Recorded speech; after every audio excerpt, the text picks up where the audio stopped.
Hello everyone, a very good morning to all. So in this video, we are discussing about the oxides of group 16 elements.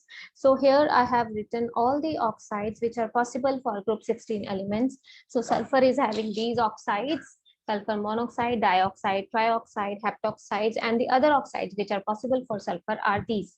So selenium is having two, that is dioxide and trioxide. Tellurium is having three, monoxide, dioxide, and trioxide. Polonium exists as two oxides, that is monoxide and dioxide. So out of these, oxides of sulfur are majorly stable. So we'll be discussing about the oxides of sulfur in detail. So first one is where sulfur is in +1 oxidation state, that is sulfur suboxide, or we can say disulfur monoxide. Sulfur monoxide, then it is having sulfur in +2 oxidation state.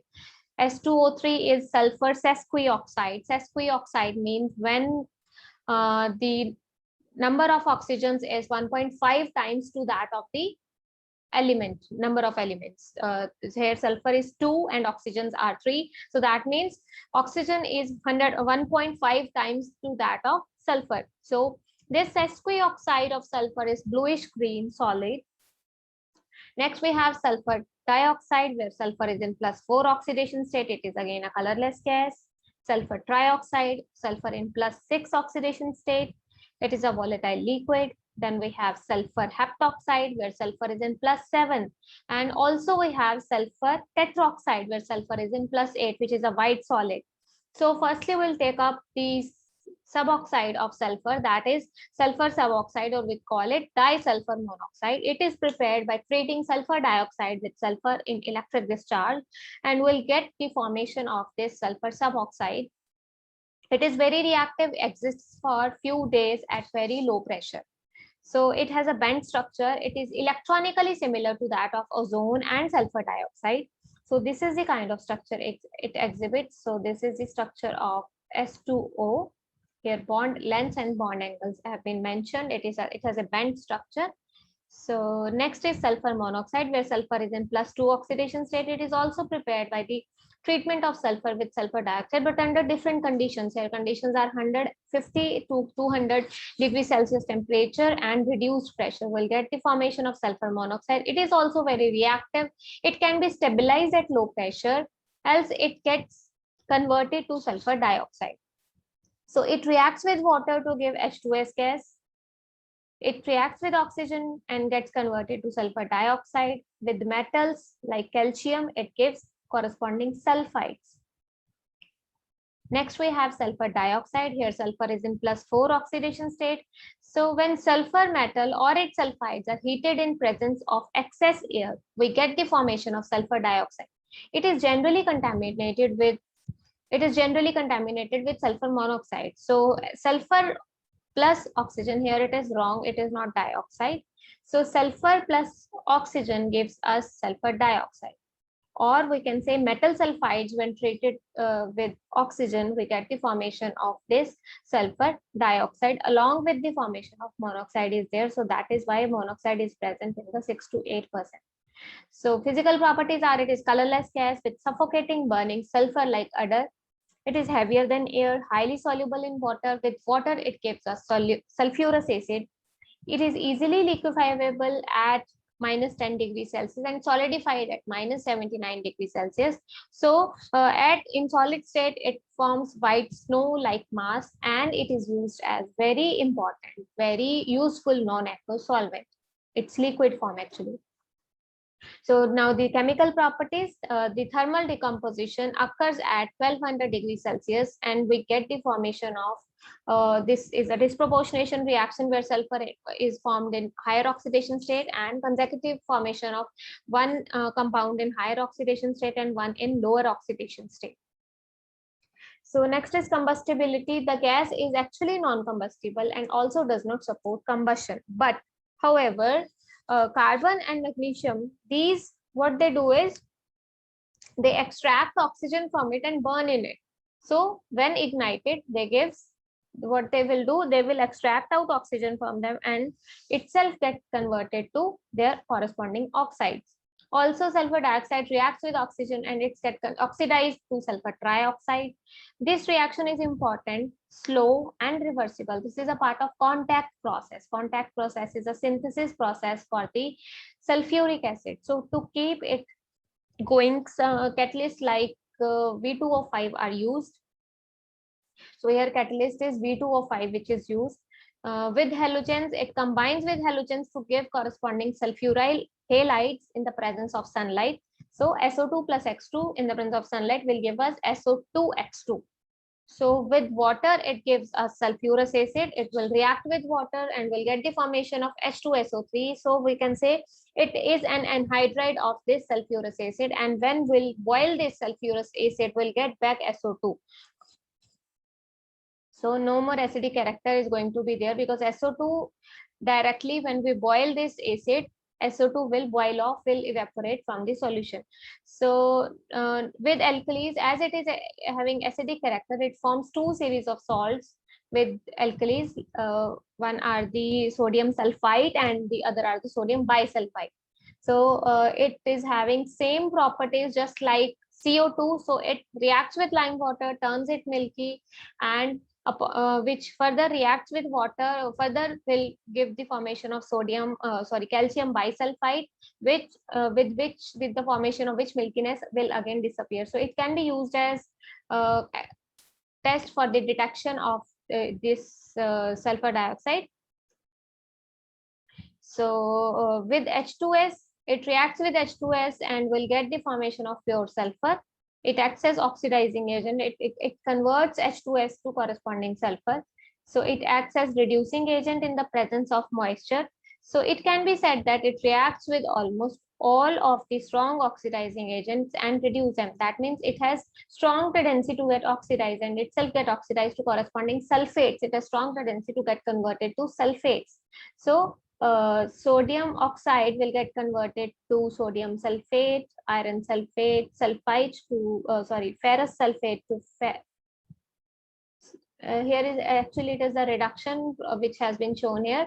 So it will get oxidized and the with which it is reacting will get reduced. So ferric is converted to ferrous. Lead oxide, here lead is in +4 oxidation state will get reduced to lead sulfate, where lead is in +2 oxidation state. Manganese from +7 to +2, chromium from +6 to +3. So similar halogens are getting reduced similarly.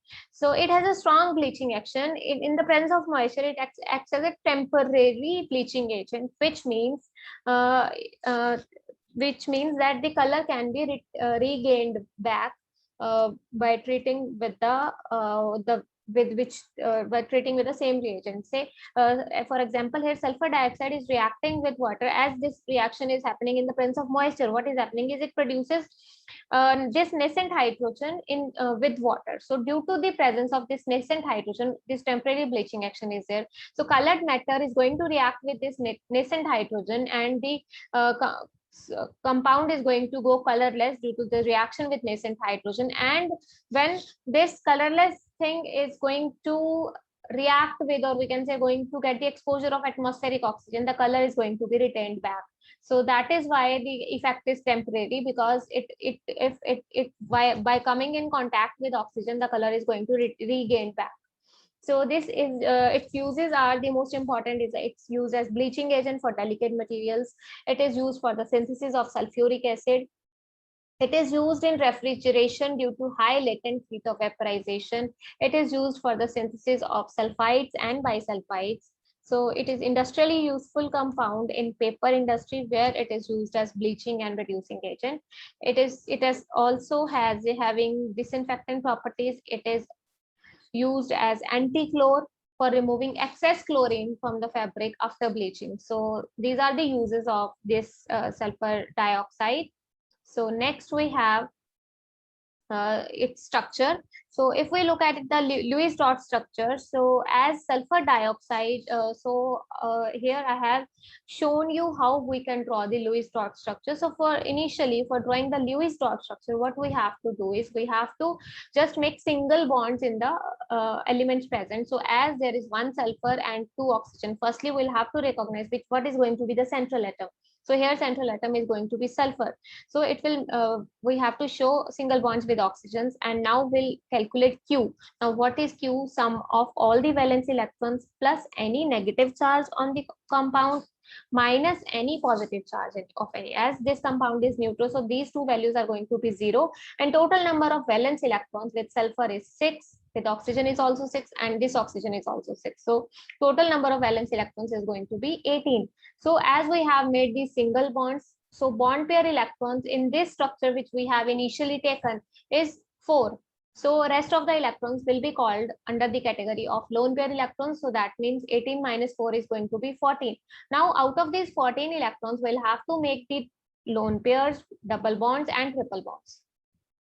So firstly, what we'll do is, we'll try to complete the octet of the corner atoms instead of the central atom first. So here there are 6 valence electrons, and here octet is complete, but covalency of sulfur, as sulfur can have the covalency of 6. So here just 2, it is just making 2 bonds. So what oxygens will do, they will donate its lone pair and make this type of bond.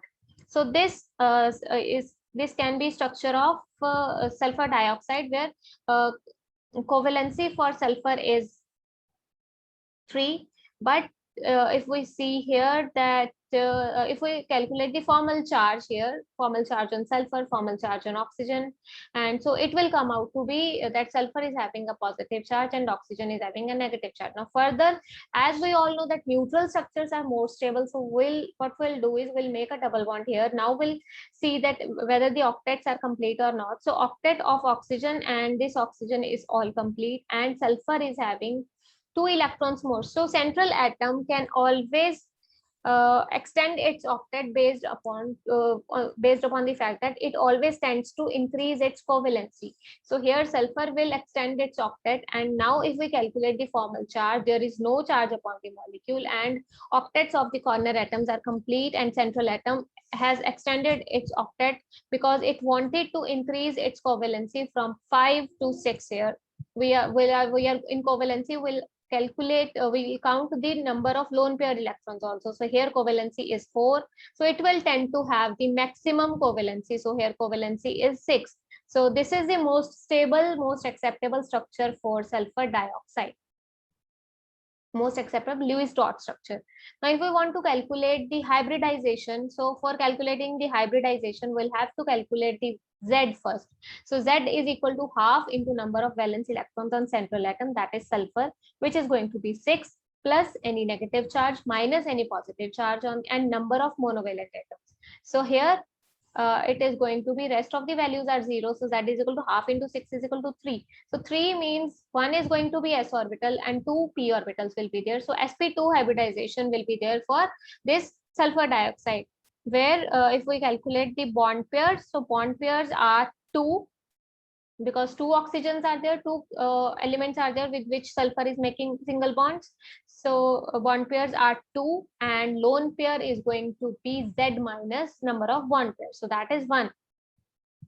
So if we see the ground state electronic configuration of sulfur is this, so it can make only 2 bonds, but it is also making here pi bonds. So what will happen here is it is going to promote its one of the p electron to the d subshell in the excited state, and now it can form 2 of the electron will be involved. These 3 orbitals will undergo sp2 hybridization, and these 2 orbitals will be involved in pi bonding. So this is how the bonding in sulfur dioxide is there. So one of the pi bond is p pi, and other pi bond is p d pi. P of oxygen is making bond with p of sulfur, and in this case p of oxygen is making bond with d of sulfur. So this is how the bonding in sulfur dioxide is. Next we have a sulfur trioxide, that is SO3. Here sulfur is in +6 oxidation state. It is prepared by the oxidation of sulfur dioxide in the presence of V2O5 catalyst. This is also a part of contact process, where we are using this catalyst at 450 degrees Celsius. Or this can be prepared by the direct dehydration of H2SO4 using this dehydrating agent, that is P4O10, that is phosphorus pentoxide. So this can act as dehydrating agent and will get its anhydride, which anhydride of sulfuric acid, that is sulfur trioxide. If we look at the physical properties, it is white crystalline solid with three allotropic forms, that is alpha, beta, and gamma, out of which alpha is most common and most reactive. So it melts at 17 degrees Celsius and boils at 45 degrees Celsius. Now coming to the chemical properties, it is acidic in nature, turns blue litmus red. It will react with water to give the corresponding H2SO4, that is sulfuric acid. So it has great affinity for water. So as it is an hydride of sulfuric acid, so with water it will give us sulfuric acid. Its thermal decomposition takes place at 1000 degrees Celsius. It gives us sulfur dioxide and oxygen. With metal oxides, it reacts, it gives us corresponding sulfates. The metal oxides behave as the basic oxides, so they will behave as base, as this is acid, so there is going to be an acid-base reaction. So with sulfuric acid, it readily dissolves to give oleum, that is, which is furthermore stronger acid than sulfuric acid, which is also called as pyrosulfuric acid or fuming sulfuric acid. So with it is a mixture, it is formed by reaction of H2SO4, or we can say dissolution of H2SO4, so SO3 in H2SO4. So as it is acidic, it will react with hydroxides and carbonate to give the corresponding salt. So it acts as a Lewis acid, as it is acidic oxide. It will behave as Lewis acid. It will react with Lewis bases to form this kind of adducts in organic compounds. So it is used for the production of H2SO4, oleum, for drying, as it is used as dehydrating agent, as it is having strong affinity for water. So now coming to its structure, we'll try to draw the structure just the same way we drew the structure for SO2. So firstly, we'll make all the single bonds with all the three oxygens. Sulfur is present at the center. Now we'll count the electrons. We'll try to complete the octets for the corner atoms, along with giving consideration to the covalency of sulfur. So we'll try to make the double bonds with the one of the oxygen. Then if we see here, here's octet of all the elements are complete, but covalency of sulfur is here 4. But sulfur tends to have covalency of 6. So it will extend its octet and it will make double bonds with all the oxygens. And this is how the structure is. Hybridization, Z value comes out to be 3, which indicates the hybridization to be sp2. So here the in the excited state, sulfur is going to promote its 3s2 electron also and 3px2 electron also. So 2 of the electrons are promoted to 2d orbitals, and there will be 3 pi bonds. One will be formed by, one is going to be p pi p pi, one is going to, 2 are going to be p pi d pi, and rest others are sp2 hybridized orbital, which will make normal sigma bonds. So it is having planar structure in gaseous form. But in case of solid state, it exists as linear chain or cyclic trimer. So this is a linear chain structure in solid state for sulfur trioxide, and this is a trimeric cyclic trimer of SO3, which exists in solid form. Next, we have sulfur heptoxide. Here, sulfur is in +7 oxidation state. It is prepared by passing electric discharge from the mixture of sulfur dioxide and oxygen. Will get S2O7. It is colorless liquid which freezes at 0 degrees Celsius. It decomposes upon warming to give sulfur trioxide. So with water, it forms persulfuric acid. So it can be called as anhydride of this persulfuric acid. Now we will discuss the monoxides of other elements of group 16. So first one is, we are discussing about tellurium oxide and polonium monoxide. As selenium monoxide does not exist, so only monoxides other than sulfur monoxide are tellurium monoxide and polonium monoxide. So these are prepared by heating the corresponding trioxides. Next, we have dioxides. Dioxides are known for all the elements, that is sulfur, selenium, tellurium, and polonium. So sulfur dioxide we have already discussed. Selenium dioxide is having similar structure to that of sulfur dioxide in gaseous state, but in case of solid state, it exists as white crystalline solid with polymeric infinite long chains. This is the kind of structure it has when it is in solid state, that is SeO2 is exists as polymeric chain crystalline compound is it. So this is the solid state existence of SiO2. Then the dioxides of tellurium and polonium are non-volatile volatile crystalline ionic solids with two crystalline forms each. So these dioxides react differently with water. So sulfur dioxide with water give us sulfurous acid, SiO2 will give us selenous acid, and TeO2 acts as amphoteric, and so is polonium oxide. It remains insoluble in water. It is neither acidic nor basic. So next we have trioxide. So trioxides are prepared for selenium. Trioxide is prepared by the direct oxidation of selenium dioxide or the selenium itself. It is white hygroscopic solid with melting point of 118 degrees Celsius. So in gaseous state, it exists as monomer. The structure is very much similar to that of SO3. So in solid state, it exists as cyclic tetramer in crystalline form. Next, we have TeO3, that is trioxide of tellurium. It is powerful oxidizing agent at higher temperatures. So this is all about the oxides of other elements and the oxides of sulfur, which we have majorly focused upon. So that is it for this video. Thank you so much. Have a good rest of the day.